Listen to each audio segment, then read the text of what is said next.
It's Friday, the 2nd of October, 2020, and this is the Friday night preview show live on the Seasiders podcast. In tonight's show, we'll be looking ahead to Blackpool's game against Lincoln. We'll also be discussing Pool's new signing, Jordan Gabriel, who signed on a season on loan from Nottingham Forest. We'll also be hearing your thoughts ahead of the game at Bloomfield Road. I'm Sam Fielding, and this is the Seasiders podcast.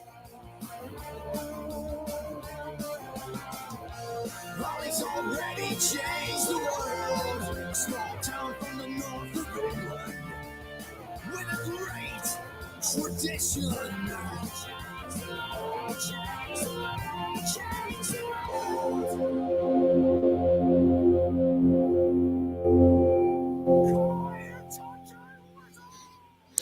Yes, good evening and welcome back to the Seasiders podcast Friday night preview show live on YouTube, Facebook and Twitter, wherever you are in the world, New Zealand, England, Scotland, Wales, wherever you might be, welcome to the show.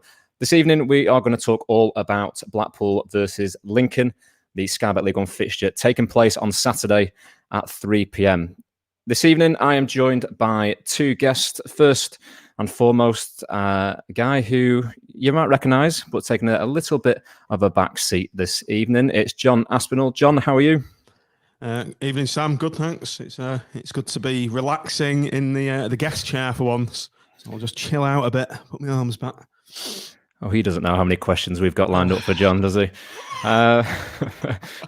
We're also joined by the Blackpool Gazette reporter, Matt Scrafton, who covers everything Blackpool Football Club. And even in his bio, he says he covers boxing as well. Matt, welcome to the Seasiders podcast Friday night preview show. How are you? Good evening, Sam. I'm very well, thanks. So what you're suggesting, that I don't cover boxing? Hey, Matt. I try and do a bit, but yeah, Blackpool takes up 99% of my work. It certainly does. But again, it's great to have you on, Matt, and of course, John. But first of all, we always do this kind of part to the show when a new guest comes on. People who don't know, you are a Lincoln fan who's covering Blackpool. For those who obviously aren't too sure, but how did you get supporting Lincoln in the first place? And do you have any kind of fond memories that you look back of being a supporter? Not many. Yeah, well, like most people, my dad took me. Obviously born in Lincoln, brought up in Lincoln. I went to the first match when I was about 4 or 5, back in sort of 94, 95. And from there on, it just stuck. Didn't really have a choice, but also it helped me enjoy it. And yeah, so I was sort of followed them away, home and away. I played for the academy for 3 or 4 years as well.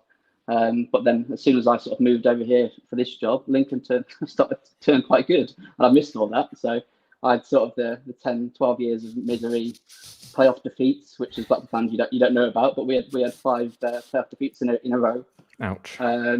So yeah, we got all that, but I mean that's part and parcel of low league football, isn't it? Or you don't go into support a team like Lincoln and for the highs. So in terms of the highs though, I mean for me, the recent one was winning at Wembley, even though it's in that joke of a competition, the EFL trophy, which I hate. I hate the competition. But before that, Lincoln had never been to Wembley. So unlike Blackpool, who were there every other 5 years, Lincoln had never been in their history. Because when we were in the playoffs, it was at Cardiff when Wembley was being rebuilt. So just to see my team win at Wembley, it wasn't about the trophy, it wasn't about the competition, it wasn't about 90 minutes. It was just that 5 to 10 seconds of my team to win at Wembley. That to me, as a fan of a team that's been in League Two and non-league recently as well, that meant a lot to me. And obviously, in recent years, look back at the FA Cup run under the Cowleys. Mm-hmm. But again, I wasn't there for that, so it feels a bit. I wasn't there to experience it, so it feels a bit hollow for me. So in terms of me, when I was going home and away, it was under Keith Alexander, start of turn of the millennium. Like I said, get those playoff runs, which I know we lost it all of them, so it wasn't that glorious. But it was with a team with a little budget, quite a small budget. We didn't have a rich owner. In fact, 2002 we nearly went bust with the ITV Digital saga, and then next year we got into the playoffs when we were sort of tipped to go down. So they were my best years. Again, not because it was winning the league or playoffs. It was because I was a teenager. I was going home and away, traveling the country. And for me, that's what football's about. We have got one person who's already left a comment. Andrew Heap said there must be some tangerine blood in you now, Matt. Is there a little bit of tangerine in you? Of course there is. You don't cover a club for 4 years now. I think it's just literally this week was my anniversary of 4 years and I started this job. So you don't cover a club for that long and it doesn't have some effect on you. I'm sure we'll come on to it, but last year when Blackpool lost at Centre Bank, the 2-1, I think it was a few weeks before Simon Grayson was sacked. I remember sort of distinctly feeling like full time. Instead of my first response wasn't get in Lincoln Award. It was I was cheesed off because it was an awful display, and it was just like there was so much potential in that team, but just Grayson wasn't getting the most out of it. That was my overriding emotion, which was at the time I was like, what's happening here? I'm a Lincoln fan. My team's just won. Yeah, I'm cheesed off that Blackpool have lost, and it wasn't necessarily that they lost. It was the performance was just dire. So. Blessing in disguise, really, though, Matt. I think signed the death warrant for Simon Grayson, so every cloud and all that. I was going to say it was current, wasn't it? But yeah, that was another one in the was 8 out of 10 games he lost or whatever. That was just another one. It was getting on. I think Lincoln actually away was the first time I heard we want Grayson out or sacked in the morning or whatever it was. The away fans were chanting. Actually, that was the first time we heard it. So it was quite a sort of pivotal moment, I think. Yeah, Matt, sorry, Sam. Just Matt, okay. do you remember Gary Taylor Fletcher when he played for Lincoln? Yes, were you going at that time? Yeah. Yeah. So he joined 2004, I think, from Leyton Orient. So my main years of following Lincoln were sort of late 90s to 2005, 2006. They were the main sort of when I was travelling home and away. So at the time, he was just Gary Fletcher because he hadn't married his wife at the time. So that I think it was this back end of his career with us. He married his wife and became GTF, and we were the first to sort of give him that nickname. But he was a genius. How Leyton Orient let him go because he was in Leyton Orient's reserves. Came to us as I think he played under Keith Alexander at Northwich Victoria. Typical sort of Lincoln sign at the time, plucking someone out who wasn't wanted elsewhere. And yeah, he was brilliant. His touch, he was far too good for League Two at the time. We were in that division, and he probably one of the most technically gifted players we've had, to be honest. Interesting. We'll come on to kind of speak about the games last season later on in the show. Kind of beat me a little bit to it there. But when you were talking before, Matt, about 4 years, and congratulations on the 4 years at Gazette, and it's a cliche, I know, but it's kind of been a bit of a roller coaster of a journey for you. We look back at maybe when you first started, when a certain family were in charge of the Oystons, and then the court case, and now Blackpool under the ownership of Simon Sadler. Just talk us through those times, because you were going to games, there was 1,000 or 2,000 fans there inside the ground. How was it for you as a reporter covering Blackpool during those kind of, those times? Yeah, really strange experience, it has to be said. I remember one Tuesday night, it was, again, EFL Trophy, it was Wickham. The official figure was 800, but it was literally 150. I mean, the game was that boring at one point. I started counting. It was about 150. And, as I said, I hate the competition as it is, but with everything that goes on with it, with the boycott, you are sitting there thinking, well, what are you doing? But clearly, at the time, there was a bigger end goal at play here. But it was odd, but I did come into the job with my eyes open. I worked as a news reporter before this. This is my first job in sport, and I wanted to cover a club with news going on, during the week before the match day. And I suppose at the time you couldn't get any more newsy off the pitch for journalists speaking, of course, than Blackpool at the time. And I've said it before, but I can't get too enthralled and excited about reporting on groin injuries and kit launches. As a journalist, it's not great. But at the time, there was stuff going off every week, and it was ridiculous. There were times where it got silly, and personally speaking, as a journalist, it was good to have something to cover Monday to Friday, but obviously, thankfully, that's over now. We can actually concentrate just on watching games of football. Matt, did you speak to Will Watt at all in the run up to getting the job? Did he give you any advice? If so, not before the job. No, I spoke to him quite early on. I think I covered a press conference at Fleetwood when my colleague was off, and he sort of had a chat there, and he showed me around Clubfoot Farm.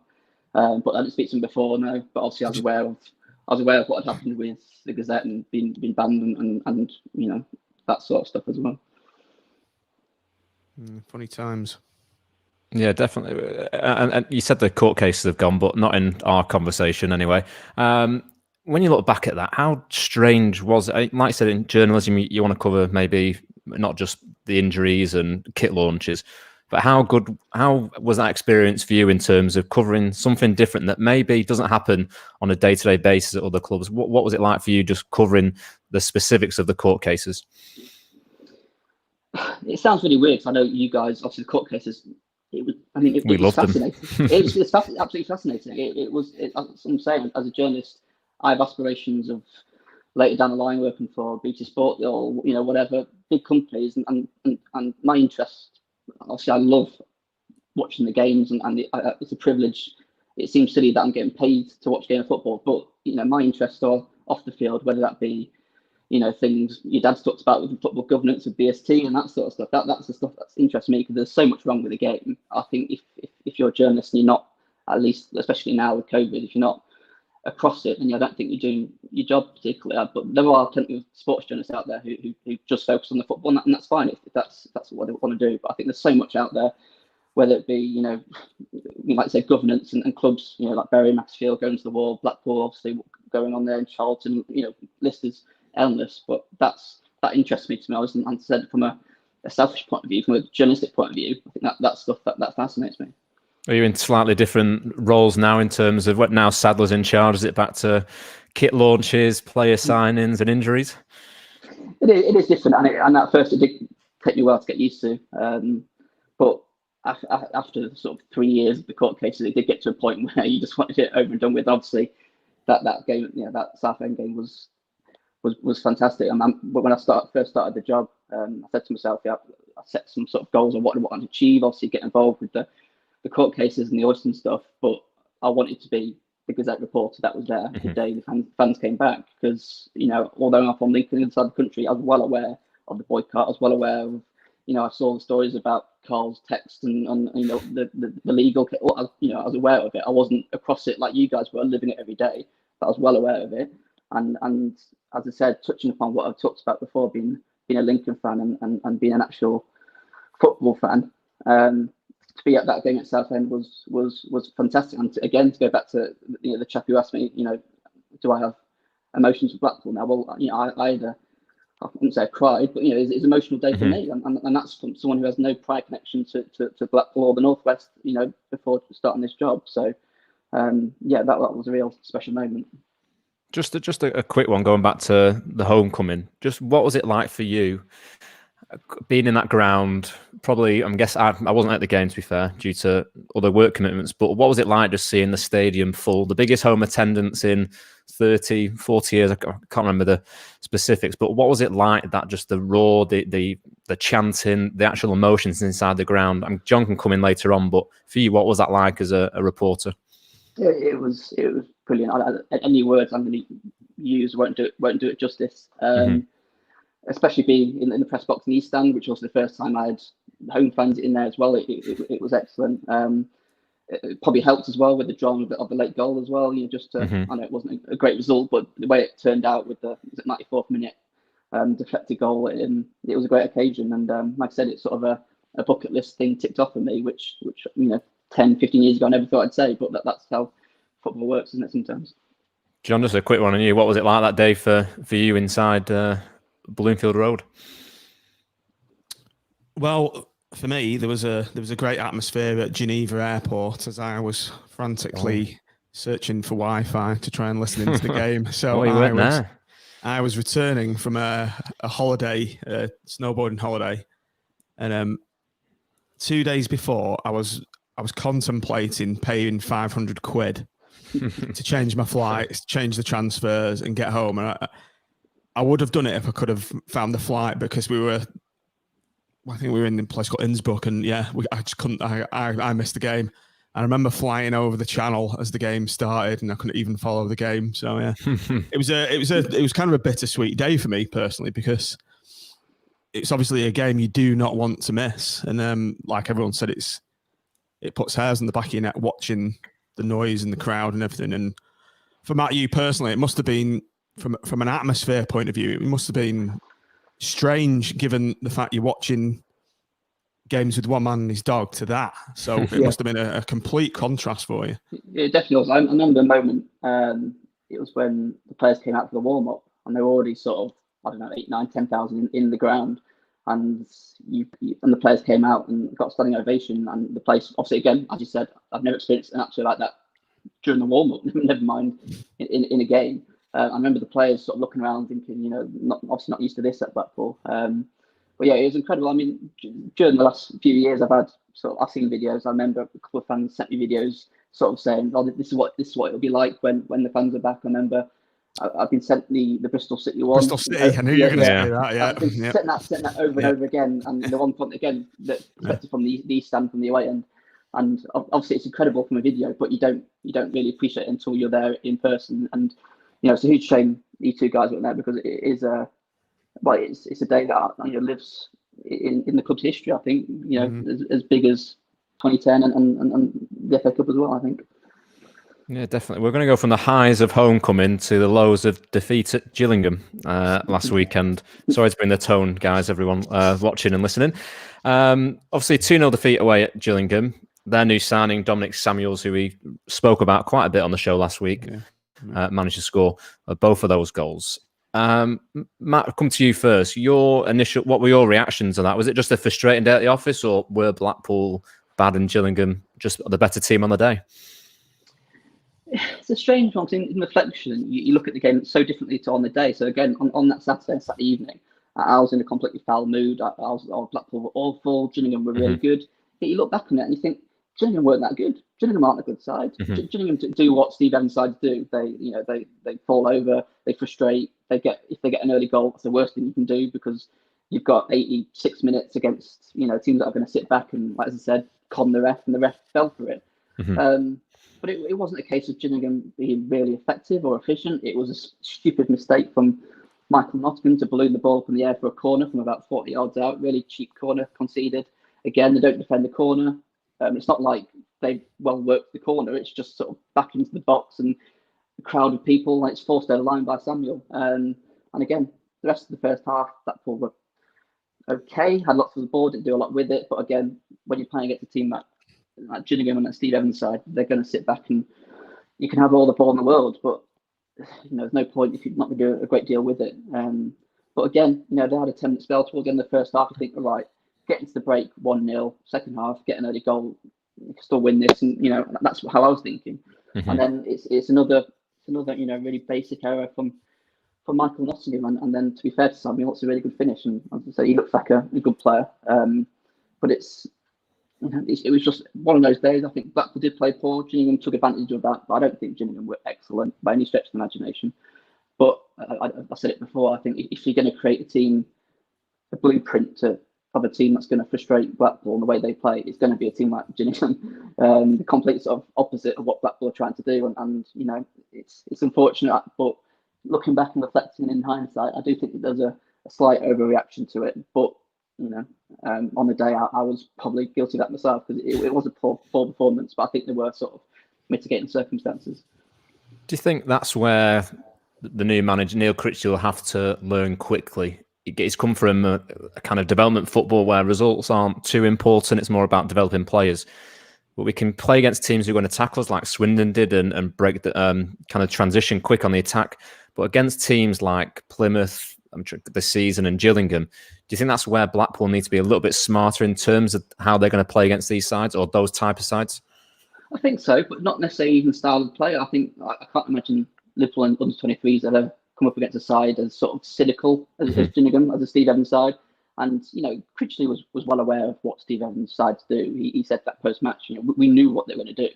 But there's one thing doing all the work in the lead up, doing all the tactical work, and actually being in the game yourself in the 90 minutes of football, where you've got 6'3" defenders falling over and the referee buying it every time. When you come up against a Steve Evans side, I speak from experience, because he was at Boston 20 years ago, Lincoln's rivals, and he was frustrating us 20 years ago. You need a strong referee. We didn't get that. Did Blackpool lose for the referee? No, but it doesn't help. And when you've got a side that's so young, so many young players, this is probably the first time they've experienced such cynical tactics, and they got frustrated. And like I said, it's one thing knowing the team's going to do that, but when you're actually living and breathing the game itself and it's happening, it's easier said than done, I think.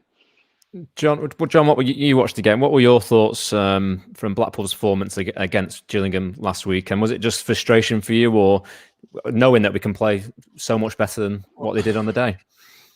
Well, you've just taken the word I was going to use to describe it right out of my mouth there, and that's one of frustration.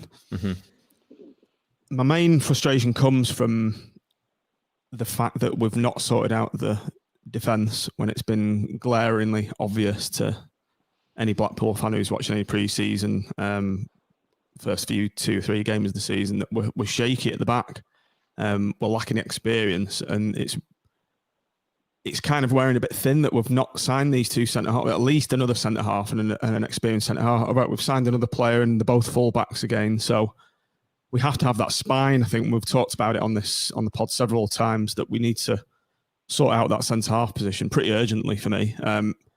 It's affecting Maxwell. Yeah, that showed in the Gillingham game. He was nervous. He doesn't trust his centre-half, so that's a key position we really do need to sort out and sort it out pretty quick, to be honest.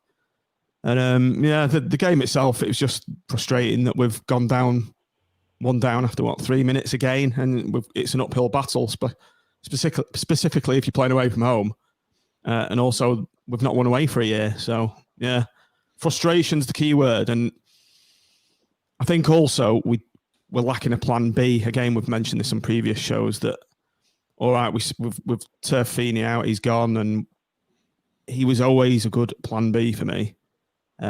Get those quality balls out wide, get it whipped in.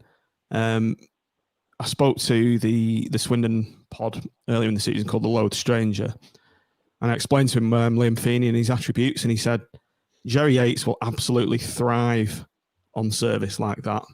And for me, Yates just has not had any service to speak of at all this season. So he's cutting a frustrated figure up there, and I can't blame him, really. Matt, you kind of, obviously, you've been to games and you've seen Feeney play. Do you think he would be... For me, I'm go back a little bit. I don't think Feeney fits the Critchley model in terms of how he wants to play, pace down the channels, and the number 9, a bit like Firmino, who's going to come short to link up the play. But were you surprised a little bit about the getting rid of Feeney, or do you think he could have played a huge part in Critchley's side going forward? Was a surprise? No, because his wages are massive, and I know there was an issue with the club back end of last year when his contract was extended, and the club didn't want him to because his wages and his age as well. It surprises me that he was on a big wage, to be honest, given where he's come from. If you look at his background in Blackburn and Cardiff, I think his recent clubs where he's experienced guy. I think at the time, obviously, it was I think it was Oyston when he brought in. I think that was during that time where he was still trying to sort of show the resemblance of normality, and he was sort of. There were a couple of big contracts. Jay Spearman as well was another one with some big money. But as I agree with you, Sam, I think if Critchley clearly is going to play 4-3-3, that's what he's going to do. I mean, we can agree if that's the right way or not, if he should have a plan B. I get that argument as well, but that's clearly, if you watch pre-season and the game so far, it's going to be 4-3-3 every single week. Feeney doesn't fit into that because he's not in the midfield 3, and on the front 3 aren't, CJ Hamilton isn't, I wouldn't say a traditional winger. It's more, look at the guys at Liverpool where, Mane and Salah, they stay up front, and it's the pace, isn't it, which Feeney doesn't really have. So, I get it because you look at the numbers and Feeney's assist stats were brilliant. But it was a very simplistic style of play under Grayson. So just going back to what you said, Sam, earlier, do you not think it's a tiny bit of naivety from Critchley, given the fact he's come from this kind of under 23 academy background where you don't see competitive games like you see in League 1 and 2. Sometimes you do have to mix it up in there, and I think that's something he may come across quite a lot this season. It's something he's going to have to deal with. I do and I don't, because he's come from a club like Liverpool who have that one way of playing. I get that, but he's come from where a manager's believed in this system and formation. And again, I'm not comparing the two teams in terms of players, but he's come from that kind of the background of we'll play this way, and if we get results, great. If not, we're still going to entertain people. And I think he's new to the game. Well, neither was Matt by the sounds of it, but I think if that's the way he's come into it, he's going to have to learn, maybe naive a little bit, but I think he's going to learn over time that I think someone's kind of put it on here, if I can find the comment. We need to get ugly. I'll put it on the screen for everyone. We need to get ugly in games like that and get in their faces. And I think in the upcoming games and months that Critchley will soon realise that. But he's new to it. What has he had? 5 games in charge competitively. So he's going to learn, Matt, isn't he, in terms of how to win games against those teams we spoke about, Plymouth and Gillingham. But he's new to the thing, and I think as fans we need to realise that it's a team in transition, a club in transition. He's only had one transfer window. We've got to be patient, and if people disagree, I'm totally fine with that, but I just think this team needs at least this season to really gel, because they're on 3 or 4 year contracts, and again, open for debate, and I don't know what you guys think as well. Yeah, well, I've written it before. Oh, I don't know if Matt's just gone there. Oh, he's there. Sorry, can you still hear me? Yeah, I can hear you now, yeah. Yeah, so I'll just talk about the turnover. There's been, not just this summer, going back every window, 5-6 years now. I don't think that's conducive to long-term success. I understand why the changes were made this summer. They were needed to the personnel, but I think, you like you said, you do need patience, but you can't keep saying you need patience. That at some point you've got to marry change with some results, and I do agree. I think a challenge for the playoffs would be a good effort this season with better football. But I think, like I said, right or wrongly, whether we agree with it or not, I think he's going to stick to this 4-3-3, this Liverpool style of football. And I think fans will probably get sick of me and others talking about Liverpool all the time, because I know full well Blackpool aren't Liverpool, and League One is a different ball game. But time will tell, I think, won't it? But to be fair, I mean, you look at 3 or 4 years ago, you looked at Man City and the way they played, and you saw a lot of teams in League One, League Two sort of copying that style, and it did work. And now Liverpool seem to have adopted a new style and more sort of on the front foot pressing, and now that seems to come in as well. So you do seem to get like a copycat method further down the league. So I still think it will be a success, but I do understand League One's a different ball game. I would agree. We probably need definitely need a centre back, and there was a bit of naivety. I think last week there was a bit of naivety, as I said, coming up against the Steve Evans side. But I think we've seen enough so far. But it's pre-season, but I think we've seen enough to suggest we know what he's doing. I mean, last season the big issue was we didn't know what the plan was, which I think we've all said it. That there was no, the club. Sam said I wanted the club to have an identity. This is how we're playing, and they have that at the moment. It's obviously it's still a work in progress.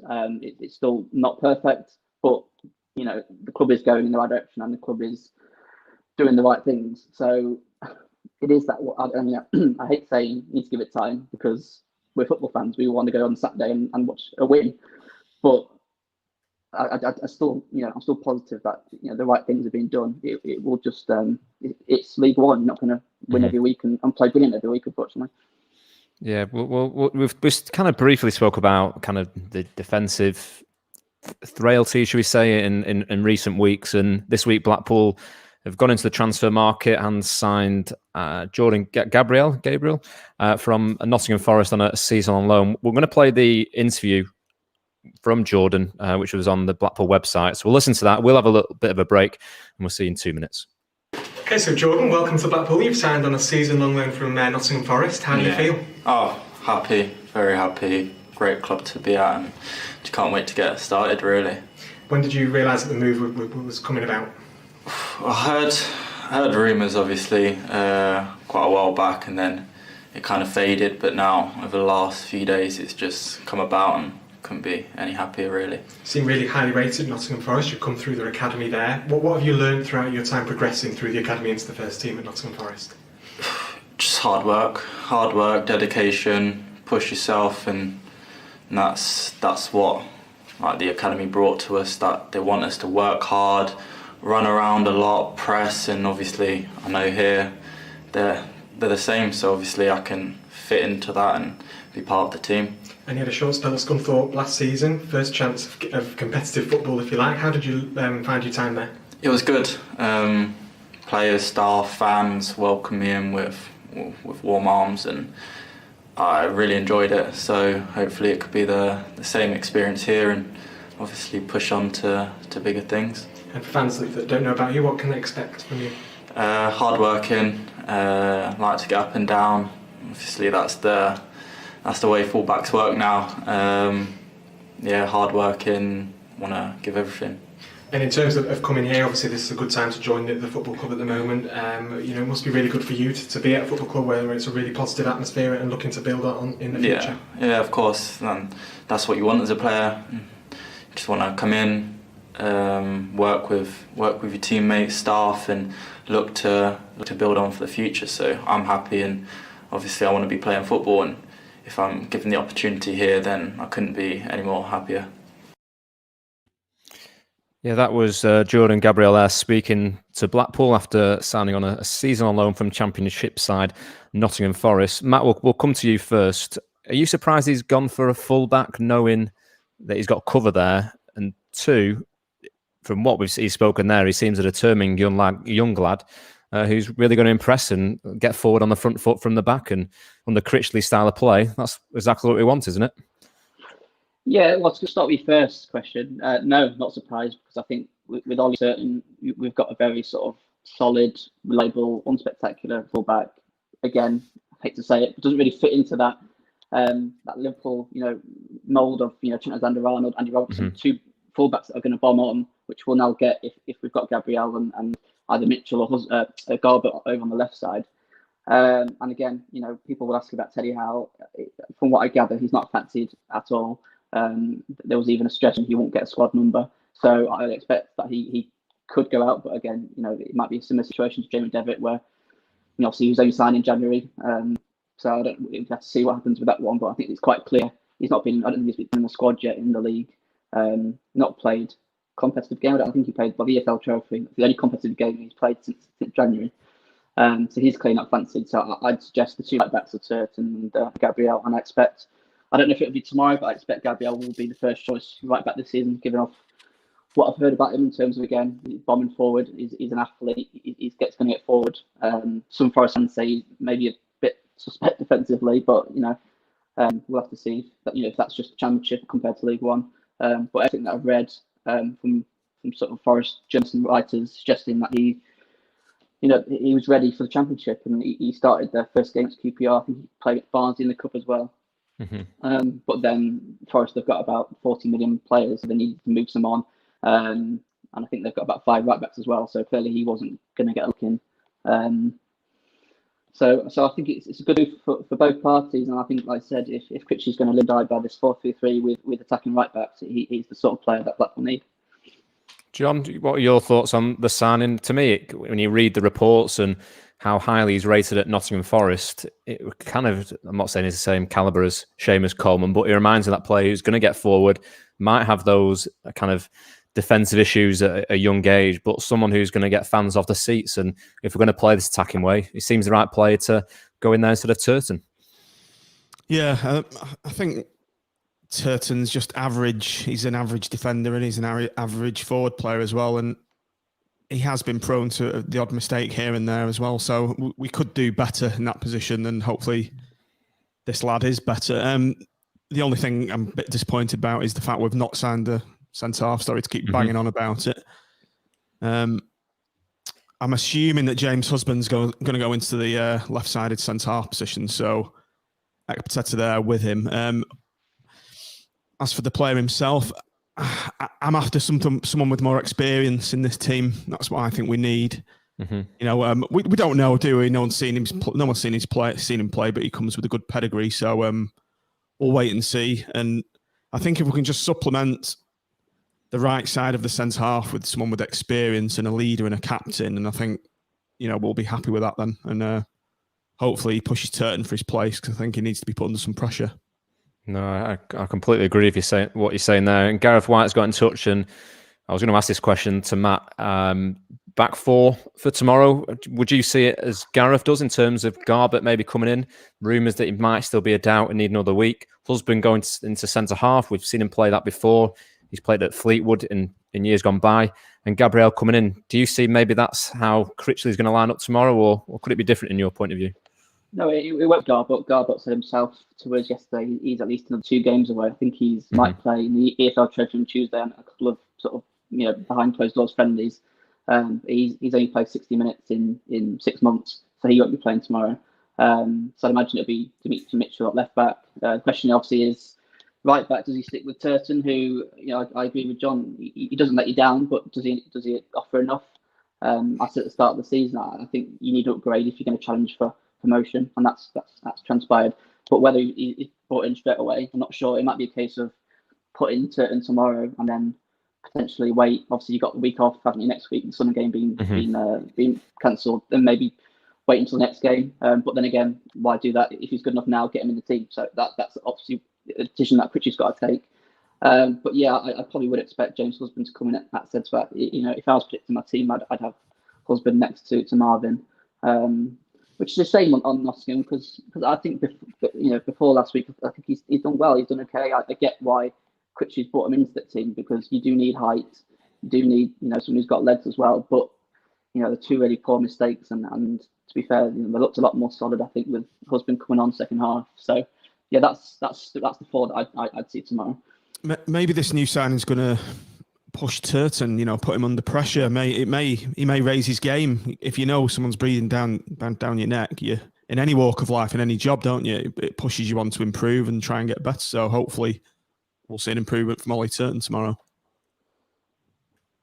Well, yeah, we'll see. Sorry, I thought Matt was going to come in there. Yeah, we'll have to see what happens. But we are amazing with nearly 40 minutes into the show. We've not even talked about Lincoln yet. Very fascinating stuff as well, I must say. But moving on, we'll try and keep the podcast ticking. Again, great to keep all your comments in. We'll make sure we get them on the screen and read as many out as possible. Moving on to Blackpool's opponents on Saturday. Lincoln, Matt, as you will be fully aware, currently sits second in the Sky Bet League One table after winning 3 out of 3. They faced Charlton at the weekend and came away 2-0 winners thanks to goals from George Grant and Lewis Montsama. What have you made to their start this season, Matt? Are you kind of surprised where they are with wins over Lincoln and over Oxford and Charlton? Yeah, absolutely delighted. As you say, it's not just everyone wants to get off to a good start. It's not the fact that we've just won 3 out of 3. It's the fact that we're beating sides like Oxford. The opening day, deserved, by the sound of it, really deserved win as well. It wasn't like we were holding on. And again, Charlton last week, I know Charlton have had issues off the field, but they've still got a very good squad. And just this week, they've signed Marcus Madison, the ex-Peterborough guy. So that was another big win. And MK Dons as well, away from home. So I think I'm sure we'll get onto it, but we're looking a lot more solid because last season, obviously, our first year in League One. And with the Cowleys leaving and Michael Upson coming in, he wanted to change the style of play. A lot more sort of tippy tappy out from the back, which again it's similar to sort of Blackpool. But I think over the summer with the players he brought in, there's a bit of a slight change. Still pleasing on the eye, but more likely to sort of sit back and frustrate teams and hit them on the counter rather than just passing for the sake of passing, which Blackpool were guilty of last week at Gillingham. Yeah. John, obviously, can't remember where you predicted Lincoln to finish. I think probably around mid-table, if I remember rightly. Again, 3 wins out of 3 against teams that are going to be up there, and they're definitely in the top 10 in my opinion. It's going to be a difficult game for Blackpool, and it's going to be important that, again, we just have that little bit of patience with the players. There may be a year or 2 with this side gelling together. We're in the early stages of transition. I know I keep going on about that, and you keep going about the centre half, but we're going to have to be patient against a side who are absolutely flying at the moment. Well, yeah. Last season, we won our first 3 games, didn't we? But we were we scabbed them. We certainly scabbed it against Oxford, whereas Matt's just said there they beat Oxford 2-0, but they deserved it. We clearly didn't last season, and we were in a false position. So, yeah, I'm very surprised at how well Lincoln have done, to be honest. Not so much when it's Michael Appleton, because we know how organised he is as a manager. He always puts out decent teams, and he's a good manager at this level. So I'm surprised, and it's going to be a very tough game actually, and I'm not massively confident going into it. So I think we need to come out of the traps and quick stamp our authority on the game and try and get an early goal and build on that if possible. But I think if we do go behind again, I think we could be in trouble. What I'm going to do very quickly, obviously those who are going to listen to this on the audio, you won't be able to see it, but here are the highlights from Lincoln's 2-0 win over Charlton last weekend.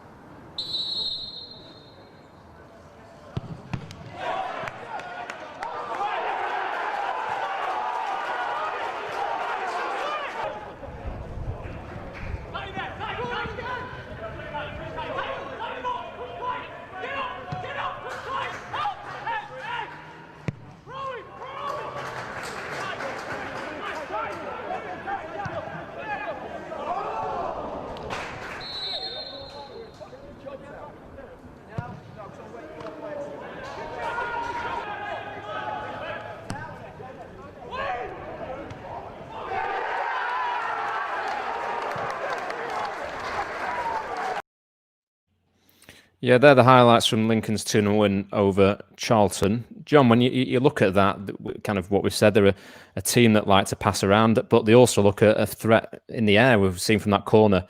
Like I said, defensively, do you think Blackpool are going to be up to the test tomorrow? Oh, don't mention that.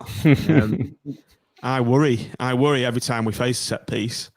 The masters of disaster, our centre-half pairing, they don't talk. No one's committing, no one's going to the ball. There's no sort of leaders in that defence. So if Lincoln are decent at set pieces and corners, I think we're going to struggle. So, yeah, I'm worried.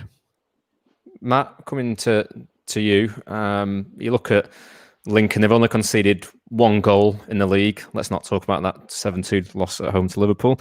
The one goal, and with Blackpool only scoring 2 goals in the league so far this season, or from probably all the games competitively. Is that a worry if you're a Blackpool fan, that they've got a really good defensive record and we've not got a great kind of scoring record? Or do you think it's one of those games that could be one of those openers that it's end-to-end stuff? It's quite ironic, actually, because I see it differently. Maybe it's because I'm looking at it from a cynical Lincoln point of view, but I think this game could actually suit Blackpool. I think it depends how Lincoln set up. I think if they set up how they did against Liverpool, where they passed that from the back over and over again, they had the 2 centre-backs on the side of the 6-yard box every single time they had a goal kick and just inviting the press, then I think Blackpool will go to town on them, because as we've seen against Everton in pre-season and Liverpool first half and Stoke in the cup as well, that's how Blackpool enjoy playing on the front foot, stopping teams play out from the back. But as I said, I think Lincoln have added a bit more steaminess to the game, a bit more of a common sense approach where play football in the right areas can still cause threat from set pieces. So it will be a tough game for Blackpool, but I do see Blackpool having more joy against Lincoln than they would against a team like Gillingham last week, put it that way. But yeah, it will be a tough game. But you talk about set pieces, the guy who scored that second goal, Lewis Monser, he's a centre-back from Holland. He scored 4 and 7. He's a centre-back as well. So wow. That's one to look at. Well. Blackpool fans, beware. Getting man marked on every single set piece. In fact, stick 2 on him. You know your secrets there, Matt. You shouldn't have told us that. I hope if Critchley is watching, I'm hoping he's done his homework before us. What we're going to do now is going to get another kind of video for those who are watching or listening back to this later on. But we're going to hear the thoughts of Neil Critchley ahead of the game against Lincoln. Gaffer, a tough test on Saturday with the visit of in-form Lincoln. Yeah, they are in form. Yeah, they've had a really good start to the season. Scoring goals, not conceding many. I think they've won the first 3 league games. So they'll be full of confidence. It'll be a tough game, as all the games in the division are. There's not a lot between the teams, in my opinion, and we obviously want to improve on what we did last week against Gillingham. And overall, with 3 games into the league campaign now, how do you think it's gone so far? I suppose you always want better. You always want more. You're never satisfied. I think in all 3 games, our performance has been encouraging, but we know it's a results business, and we haven't got the results that maybe our performances have merited. Having said that, we should have done and played better against Gillingham, and that'll be our aim on Saturday. Looking ahead to Lincoln, have you got any injury concerns coming into the game? It looks like Matty Virtue will be not ready for the game, so I wouldn't expect him to be involved. Sully Kaikai's got a bit of an issue, but we're still hopeful that he will. He was back out on the grass and that today, so we're still hopeful that he will make it. Those are the only two at this moment in time. First of all, apologies for the audio there. It didn't sound that bad when I was editing it, but listening back, definitely need to work on that mic. And I think the BFC media team needs some audio professionals to say, just don't record when there's any heavy industrial machinery or planes flying over. I'm surprised the airport's that busy when it's closed. Oh, don't get me started. So what was he actually saying then? I was too busy laughing or trying to understand what he was saying. Kai out, Kai and Virtue out. Was that? Yeah, he spoke there about two players, Garbutt again, another one who looks like he's going to miss this one. The first question, John, was going to be, what do you make of his comments? But you didn't hear anything. That's my answer.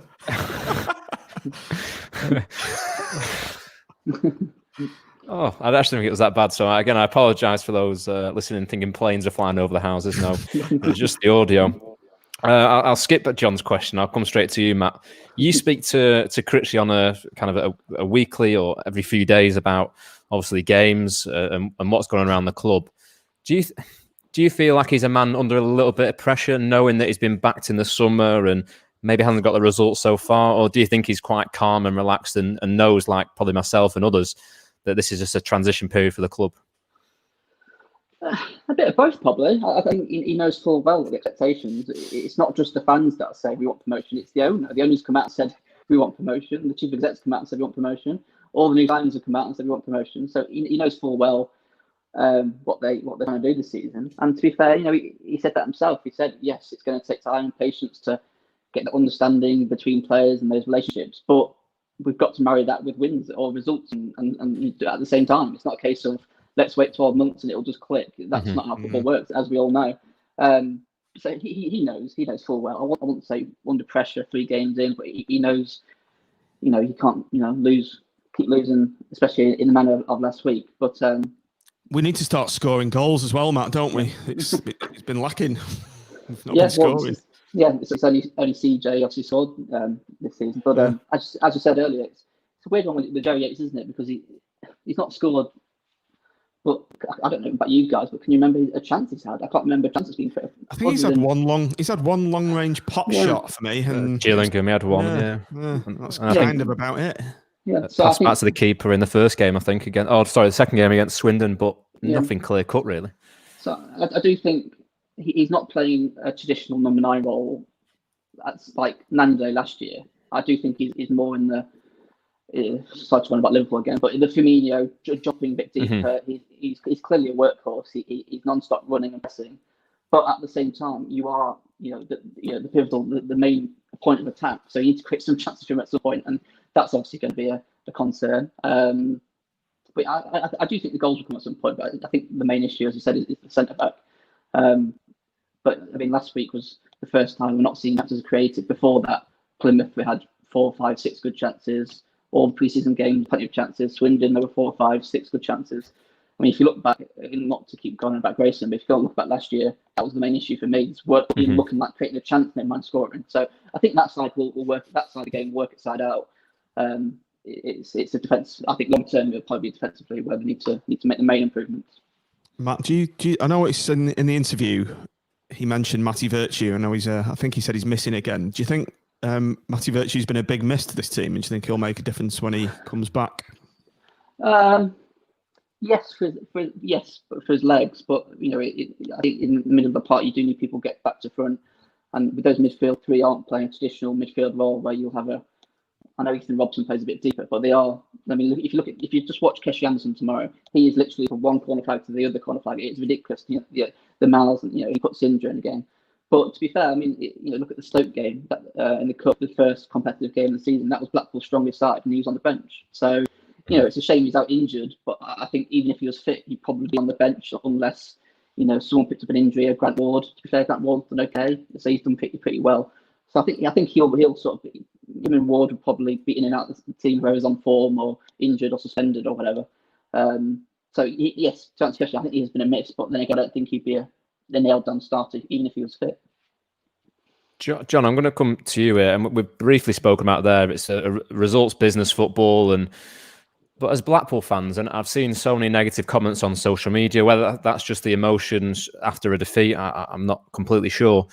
But when you look at sides who have made 13 plus signings, and Matt, thank you for the spreadsheet. I'm sure Charlie will say thanks as well. He loves it.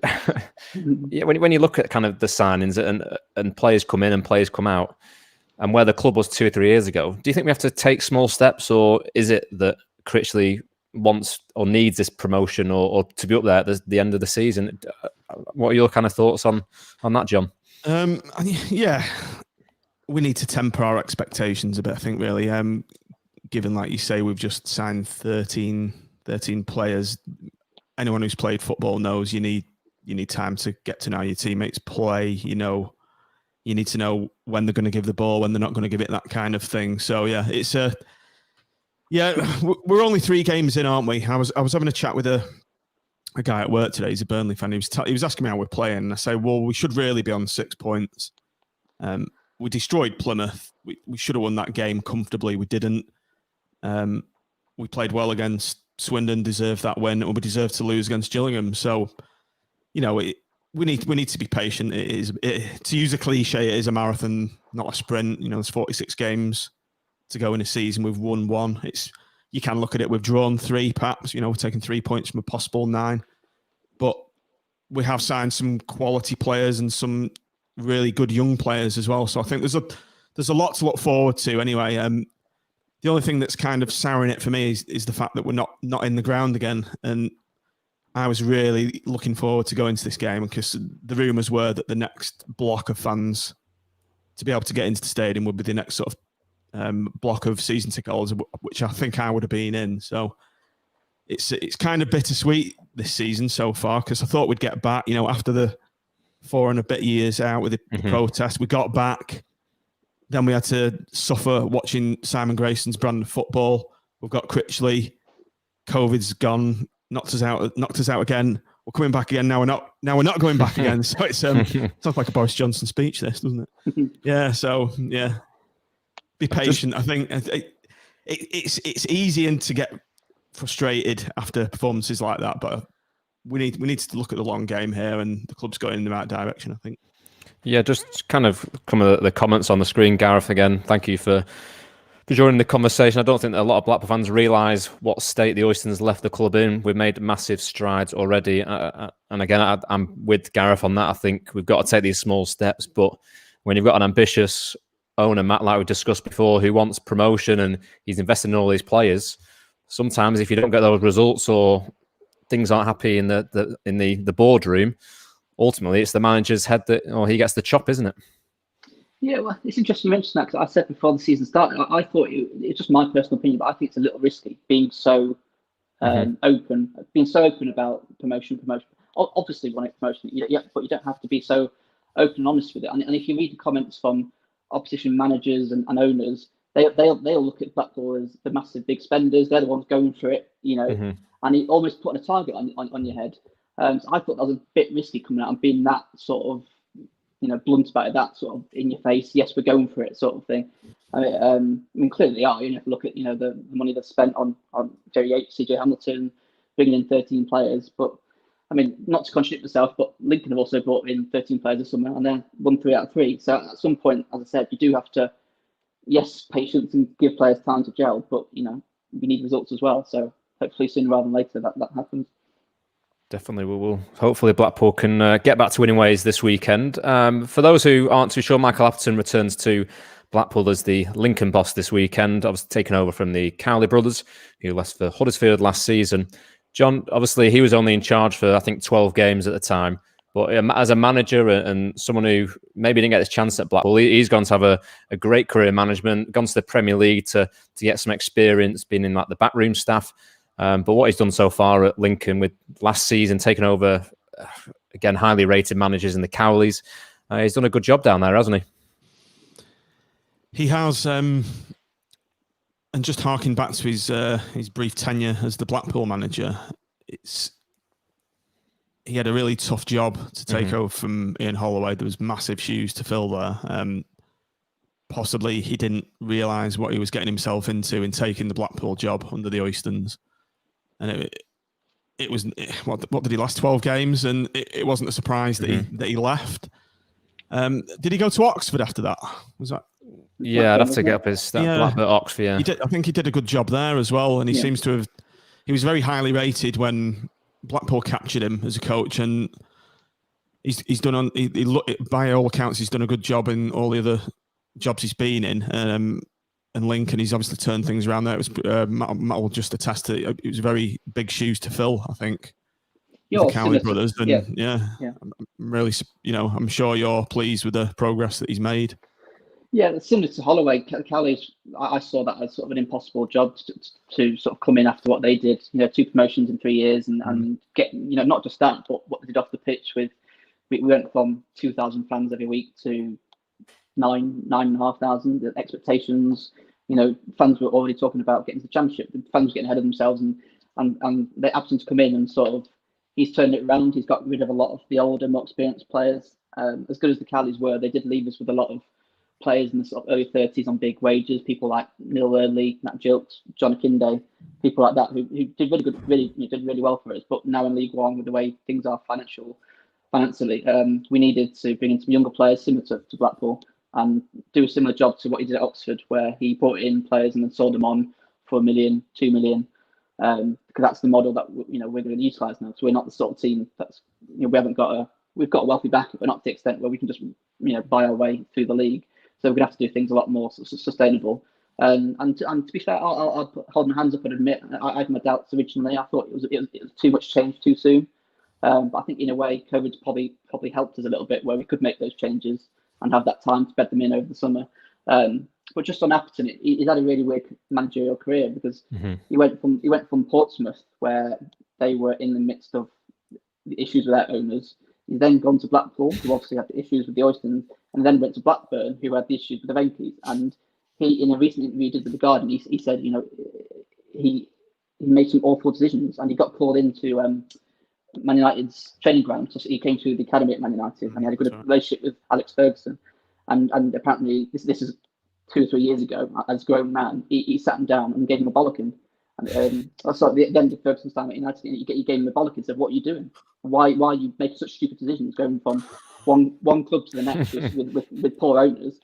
And since then, I think he's had a bit of a realization that you have to choose. I know club managers are desperate to get into any club, any job that they can get, but you have to choose wisely. I think he did that with Oxford, where he had an owner that gave him time and to, as I said, bring in youngsters, coach them. That's similar to Critchley. He's a coach first and foremost. Make them better and sell them on for a profit. And obviously with Oxford, got them promoted from League Two. I think they won the EFL trophy as well. And then obviously he went to West Brom as a coach and Leicester as a coach, and come back to Lincoln as a manager. And he seems to be doing a similar thing to us now, where he's bringing in, with all due respect, people we've never heard of before. Nobodies, people from Ireland, people from Holland. But there's a method to what they're doing. And I think Appleton himself has realised, you have to choose wisely when you choose a job. Otherwise, you'll end up, lasting 12 games at a club like Blackpool. End up like Lee Clark. Well, yeah. The less said, the better there. We'll finish off on Appleton here, but in his press conference, I'll play it, but it's 2.5 minutes long, so I'll read some of the quotes out a little bit. But he basically goes on to say Blackpool have put lots of quality in this summer, and it's going to be a tough game, the generic stuff as managers do. John, when you kind of hear managers say that, is that him maybe playing down that his side are second in the league? They've won 3 out of 3 wins against sides who are hopefully going to be up there at the end of the season. What are your thoughts? Is it in terms of just the manager there just saying, right, we're going to take it steady. We've got 9 points on the league table. We're going to Blackpool, the side who hopefully are going to be up there at the end of the season for our perspective. What are your thoughts when a manager says those things about our club? Yeah, I think they're using reverse psychology, aren't they? It's a bit of a kidology. Maybe the Fergie mind games is probably something he's inherited from Fergie, perhaps, in those kind of meetings. So, yeah. I wouldn't read a lot into what managers say, to be honest, before games. Steve Evans was doing sort of those mind games again, wasn't he, last weekend? Yeah, doing similar things like saying, Blackpool have played this, that and the other. it's going to be a tough game. They should be winning. Blah blah blah. So I suppose he's taking some heat off his own players to try and take the pressure off them. And I wonder if he's still going to be looking for that Michael Appleton's Tangerine Army banner. It was up on the north. It's like Ollie never got one of those, did he? No, he didn't. Ollie never got a banner like that after what he did, and they gave one for Michael Appleton. What was that all about? It's one of those kind of things. But again, maybe does that put pressure on Blackpool then when he's saying Blackpool have spent loads in the summer, they've bought in this players, they're a good side. When you've lost 2, does that put pressure on Blackpool, the home side tomorrow? A little bit, maybe, but I think, as John said, I don't think you'd read too much into what managers say. It's sort of generic, not to, do down people like me who ask these boring questions. But we do say what a journalist would have gone. What do you make of Blackpool? And he would have said, well, they've got bought into good players, they've spent a bit of money, which is true. But when you look at it in a on a website or on the club website, it sounds like a dig. I don't think it is. I think what Upton said is true. Blackpool clearly ambitious. Blackpool clearly spent a bit of money. But they've obviously sold some players as well. Tony Weston, and got some money for Ryan Hardy as well. So they have made money. It's not like they're just splashing out cash left, right, and centre. But I think that's something we have to get used to this year. Where managers say it every week and say, "Yeah, Blackpool big spenders," which. I mean, it's true. It's not the full picture, but it's true. I mean, Peterborough are the biggest spenders, but they've sold even Tony for 10 million. So they've spent a bit of that money. After that, it's Blackpool. So it is true. And as I said, it goes back to why I think it's a bit of a risk to be so ambitious and say we want to get promotion. We need it this year, which to me it sets yourself up for a little bit of a fall. But I guess when you're spending your money like Sandler does, you want results, don't you? So that's the way it works. Definitely. The two sides have met before, and here are the highlights from when the sides last met on the Fylde Coast.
I'm going to cut that short there because we're all over an hour. But when you look at that game, John, so much quality in the goals, especially from Blackpool. Scannell with the first one and Thompson with the second. And again, we just want to see goals like that again this season, don't we? I remember that Jordan Thompson goal. I was sat in the north. What a goal that was. It's always great to mega player, isn't it? And such a cool finish. Just side footing into the far corner. And seeing Feeney and Nangelay combine for, I was very surprised to see Sean Scannell scoring there. I've forgotten he even scored. Played, never mind, scored.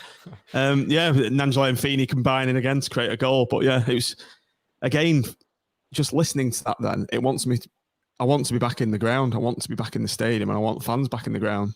It's all kind of hollow at the moment. Don't want to put a downer on things, but yeah. It was good to see those 2 good goals anyway.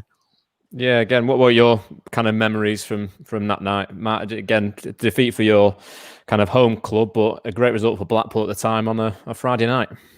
Yeah, I was going to say, same as John, it was really good atmosphere, wasn't it? It was moved because it was at the fireworks then on the Saturday or whatever. There's always something special about a Friday night, night game. Good atmosphere. I think after the game it was pretty unremarkable, as you say, apart from those 2 good finishes. I think. Not sure if Scannell or Thompson ever scored for Blackpool again after that, to be honest. So two scorers who weren't regular scorers, but you look at that. I mean, you look at that piece of skill from Thompson. You think that's why he got his move, but we didn't see anywhere near enough that, did we, from Thompson?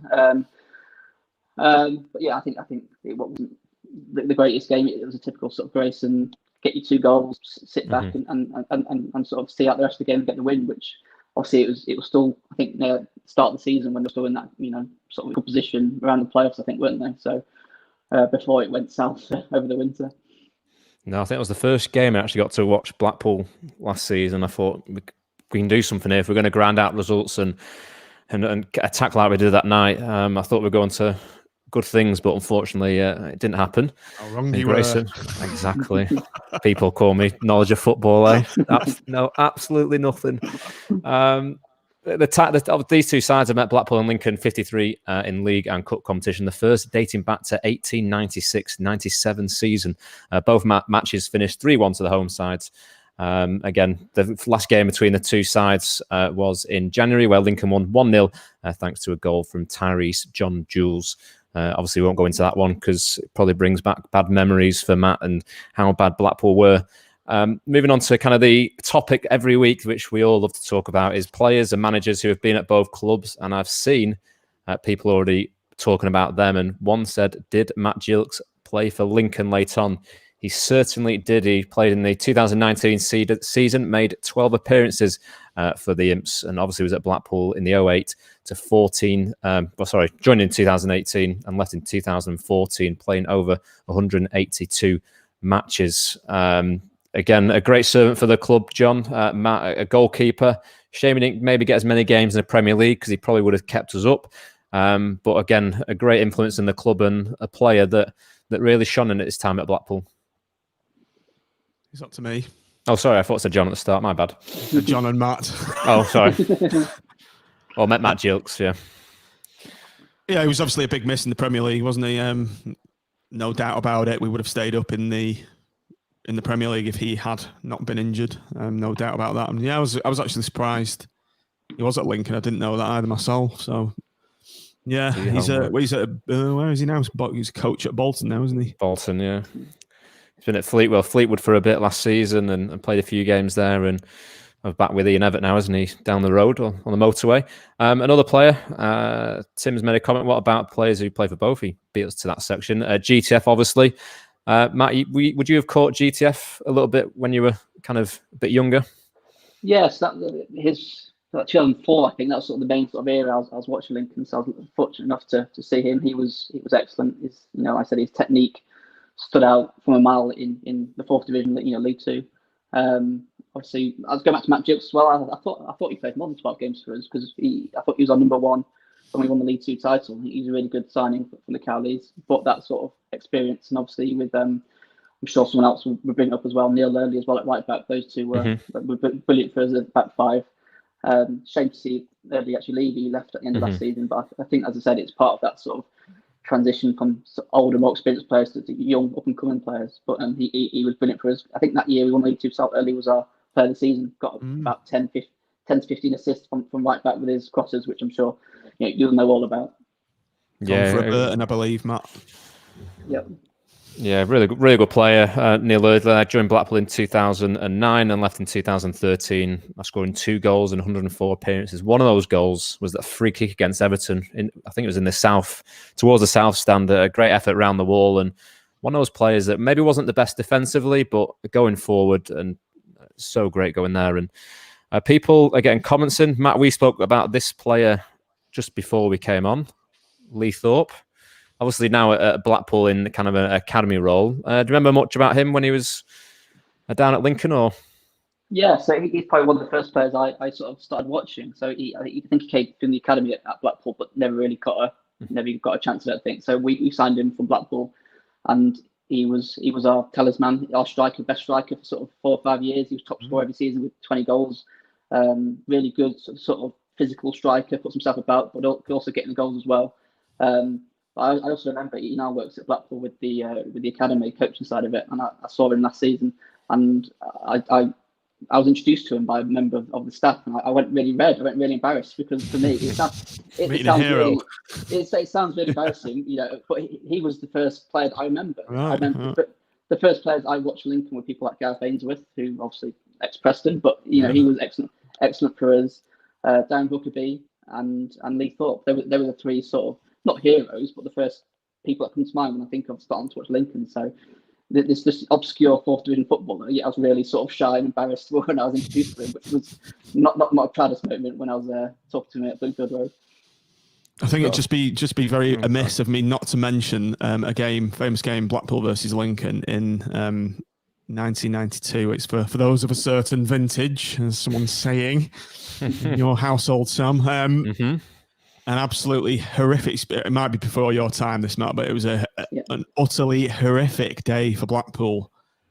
All we had to do, last game of the season, was take a point. Lincoln had absolutely nothing to play for. We packed out that side terrace at Sinsel Bank. High expectation going into the game, and the referee just gifted Lincoln to ridiculously soft penalties, and there was rumours flying around that Mansfield had only drawn as well, and there was a pitch invasion. Everyone was celebrating, but it was a false rumour, and we missed out on promotion by a point, and then went on to lose the playoff final. So yeah, I've got bad memories of Sinsel Bank. So does Mick, I think. Yeah, I was too young for that one, but my dad was there actually as a Lincoln fan that day. He told me about it, and I spoke to a Lincoln player called Ben Dixon who played that day. He also played for Blackpool as well, actually. He did, yeah. Back in the 90s. He was playing for Lincoln that day, and he said he got punched by a Blackpool fan. When the Blackpool fans came out at the end of the game, like you said, thinking that they'd been promoted to the Mansfield result. I don't think it was a assault, but I think because of the melee, he actually got sort of a elbow or punch to the head. But yeah, I think Lee Philpott, I've just seen that mentioned as well. Yeah, he was actually due to move in next door to me when I was back living in Lincoln. He was okay for us as a midfielder. I think he had better days at Hull and Blackpool as well, I think, actually. Yeah, I just remember him having a bad haircut. 1992 was a hard day. It certainly was, David. It certainly was. There we go. It ends in joy. That was it. It was because it mirrored the previous season. Yeah. Because all we had to do was take a point from that game, and the previous season, all we had to do was take a point away at Walsall, and the circumstances were exactly the same. The home team with nothing to play for, us with just to get a point, masses of Blackpool fans at both games, and it played out exactly the same, and it went to penalties in the playoff final as well, but luckily we won that one. So yeah, Tim's right there. We did win in the end. Yeah, like we normally do in the playoffs, unlike Lincoln. Sorry to bring that up again, Matt. And that team down the road. And that team, yeah. Is it 10, at least on 10 still, or 10 attempts? No, they won the last one, didn't they? Oh, they did, to be fair. They're quite comfortable. We're going to, an hour and 15. Wow, it's flown this evening, to be fair. Again, thank you so much for everyone tuning in. Still over 40, nearly 50 in the stream. So, again, thank you for listening and watching and joining in with the comments. Score predictions for this weekend's game. We've asked the chat to get theirs in. Matt, I'll start off with you. What are your score predictions for this weekend's game? I am normally a cynical Lincoln fan anyway, but as I said earlier, I do think this game suits Blackpool. So I think I'll go 3-1 Blackpool with Yates finally getting one of those goals. Nice. John? I'm going to go for 1-1. I've just noticed in the chat there's a lot of people are saying something similar. So yeah, I'm going to go for a 1-1 draw. Yeah, we've got a few comments in. Get them in before we finish. Gary says 3-1 to Blackpool. Harry Carter joins John with the 1-1. Gareth White, he says 1-1 draw. Luedler to score for Blackpool. We'll keep going through. Matt Piercy says, great watch, lads. Going for 3-1 to the Imps. Good luck after tomorrow. Up the Imps. Again, great to have the opposition fans join the chat this evening. I'd like to get everyone involved. Again, David Jackson, he says 2-1 to Blackpool. John Scott says, overly confident. I'm going for one each. Yates to get the goal he needs. John, he just needs that goal, doesn't he, Yates, to get off the mark, and hopefully once he does get that goal, he starts to flourish in the 18-yard box. Yeah, he's going to be a goal machine. The floodgates will open. Don't worry about that. Yeah, the Swindon pod told me not to worry. He says he'll come good. So yeah, fingers crossed. We see a good game and plenty of goals. Definitely. Well, unless you're Phil and Tim, who have both gone for a 0-0 draw. The comedy timing tonight is superb from the listeners. I'll give them credit where credit's due. Andy Threlfall reckons it's going to be 2-2 between the two sides.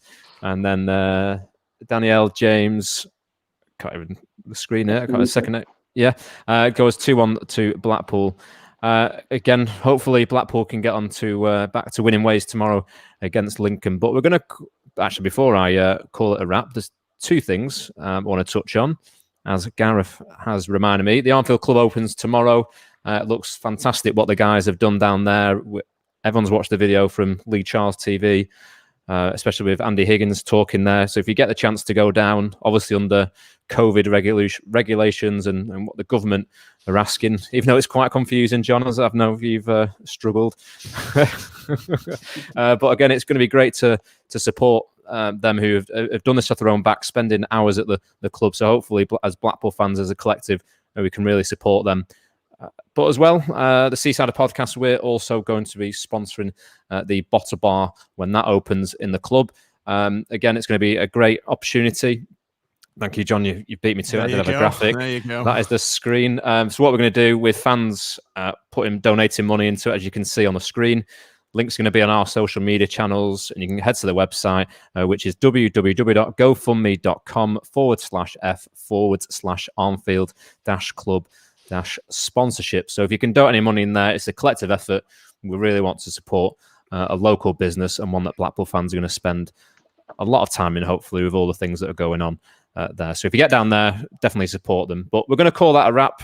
Just quickly, Tom, I just want to say something about the sponsorship, listeners, viewers, etc. We are on £765, and our target is 1,000. So if you're listening to this content, you've really enjoyed the pod.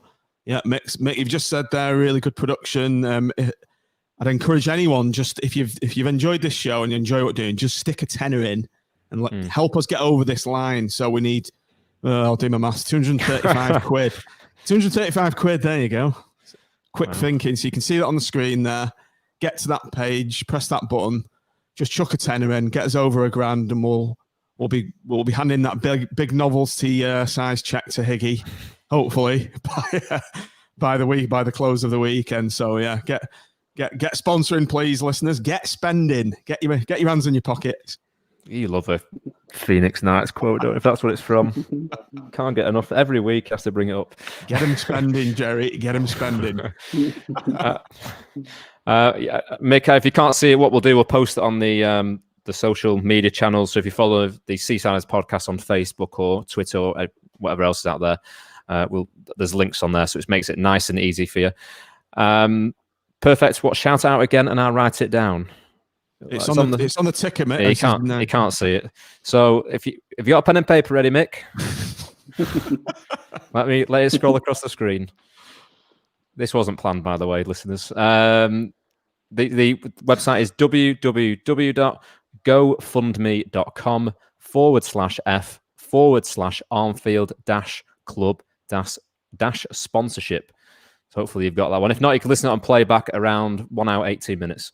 Well, that's going to be enough from us, Matt. Again, great to have you on the show, and hopefully we'll hear from you throughout the season. And good luck tomorrow. Let's hope Blackpool can pick up 3 points against your home side, Lincoln City. No worries. Thanks for having me on. Really enjoyed it. Thank you. Perfect. And John, again, I bet it's great to have a bit of a more relaxed role this evening. But again, a pleasure to get you on the pod. And tomorrow, a bit of a plug for the 606 show. Yeah, so listeners, viewers, etc., we do have a 606 post-match review show, again on the YouTube channel, also on Facebook Live. So that's at 5:30 every Saturday, 5:30 every Saturday straight after the game. So tune in for that. And just want to say thanks a lot, Matt, for coming on. It's been really good having you on here. And if you need anyone to carry your bags one day, give me a shout. Carry your mixer in, carrying your mic, I'm here. I'm trying my best. I'm surprised to let me in at the moment, so I'm trying my best. Well, again, great to have both of you on, and we'll end it there. And again, huge thanks to all the listeners, watchers, and all the comments coming through. You guys are the one who makes this show. Well, Blackpool are going to face Lincoln tomorrow at Bloomfield Road. If you've got the iFollow or you've got a season ticket, obviously you can watch it. And like I said, join John tomorrow at 5:30 and have your say on the game. But from us, bye-bye.